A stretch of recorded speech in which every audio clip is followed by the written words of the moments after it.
Bismillahirrahmanirrahim warahmatullahi wabarakatuh.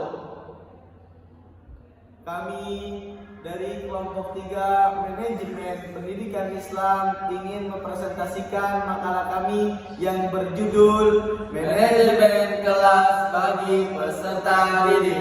Sebelumnya yang kami hormati Ibu dosen atau Ibu pembimbing Ibu Khadijah SPD MA, semoga kita doakan beliau disehatkan badannya, dipanjangkan umurnya, apa yang menghajatkan terkabul oleh Allah Subhanahu wa taala. Amin. Baik, tidak lama panjang lebar saya berbicara, langsung aja ke inti dan ke materi saya. Saya akan menjelaskan tentang pengertian kedudukan manajemen kelas. Baik, di sini saya menyimpulkan bahwasanya pengertian dari kedudukan manajemen kelas. Manajemen kelas dapat diarsipkan atau dapat diimplementasikan, dijelaskan, dirumuskan bahwasanya sebagai proses pengorganisasian peserta didik untuk menyelesaikan tujuan pendidikan. Artinya apa? Artinya guru harus dapat menciptakan pola kegiatan yang berbeda-beda dengan kondisi dan keadaan, sehingga peserta didik dapat memanfaatkan rasionalnya dan bakat kreatifnya terhadap tugas-tugas pendidikan yang menatang. Dalam pengelolaan kelas merupakan usaha standar yang artinya untuk mengatur kegiatan proses pembelajaran secara sistematis. Usaha standar itu mengarah pada persiapan bahan pembelajaran, penyiapan atau sarana dalam manajemen kelas.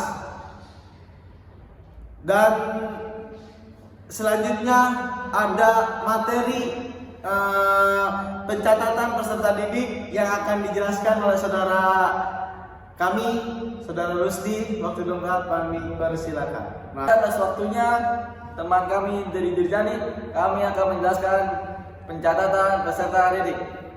Pencatatan merupakan sebuah kegiatan yang digunakan suatu peristiwa atau untuk mengabadikan sesuatu yang dianggap penting dan berguna oleh seseorang, sedangkan data berasal dari kata jamak, datum. Dalam bahasa Inggris berarti sesuatu yang diketahui atau dianggap sesuatu yang telah bisa terjadi disebut fakta. Syarat data. Syarat dari sebuah data dianggap baik dan berguna mempunyai kriteria. Yang pertama, data harus objektif, artinya data itu menggambarkan seperti apa adanya.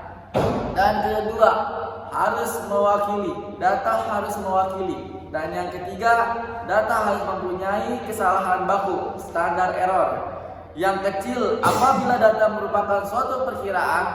Kesalahan baku merupakan simpangan baku suatu perkiraan dan digunakan untuk mengatur tingkat ketelitian. Dan yang keempat, data harus tepat waktu. Syarat tepat waktu penting sekali. Dan yang kelima, data harus mempunyai hubungan dengan persoalan yang dipecahkan. Keenam, sifat data. Pencatatan data merupakan proses pemasukan data. Pencatatan data merupakan proses memasukkan data ke dalam media penyimpanan.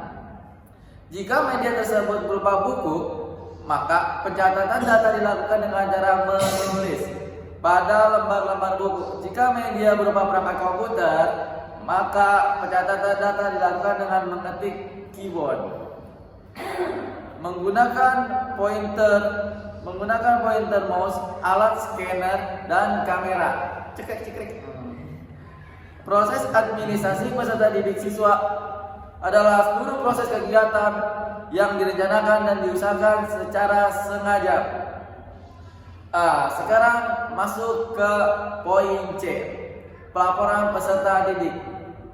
Pelaporan peserta didik. Pencatatan dan pelaporan peserta didik merupakan salah satu bentuk dalam pengelolaan peserta didik. Pencatatan dan pelaporan peserta didik tentang di sekolah sangat diperlukan sejak diterima di sekolah. Itu sampai mereka tamat atau meninggalkan sebuah sekolah. Sebagai tindakan lanjut dari penerima peserta didik, maka baru di proses selanjutnya adalah menjadi tugas tata usaha sekolah untuk memproses peserta didik tersebut dalam pencatatan sekolah. Salah satu hal yang harus dilakukan dalam manajemen peserta didik adalah melakukan pembinaan dan pengembangan peserta didik. Pembinaan dan pengembangan peserta didik ini dilakukan sehingga anak mendapatkan bermacam-macam pengalaman belajar untuk bekal di masa yang akan datang. Dan sekarang waktunya kesimpulan. Baik, saya mengambil dari kesimpulan makalah kami yang berjudul Manajemen Kelas bagi Peserta Didik.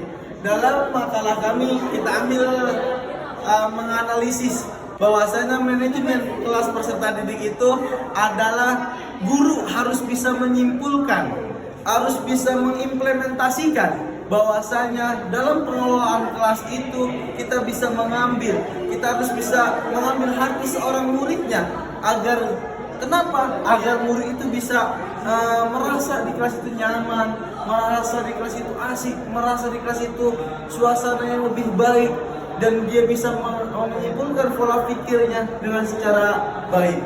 Kami di sini bisa menyimpulkan tidak dalam pengaturan kelas itu yang dimaksud untuk menciptakan dan ilmu pengetahuan agar kita bisa dapat menyimpulkan apa yang telah guru kita ambil dari pembicaraan atau ilmunya, kita bisa menyimpulkan, arti kita bisa memahami dengan diri kita sendiri.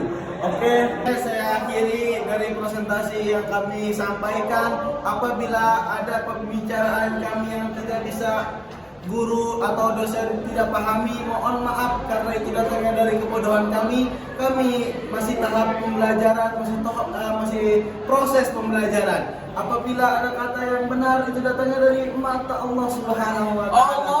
Saya akhiri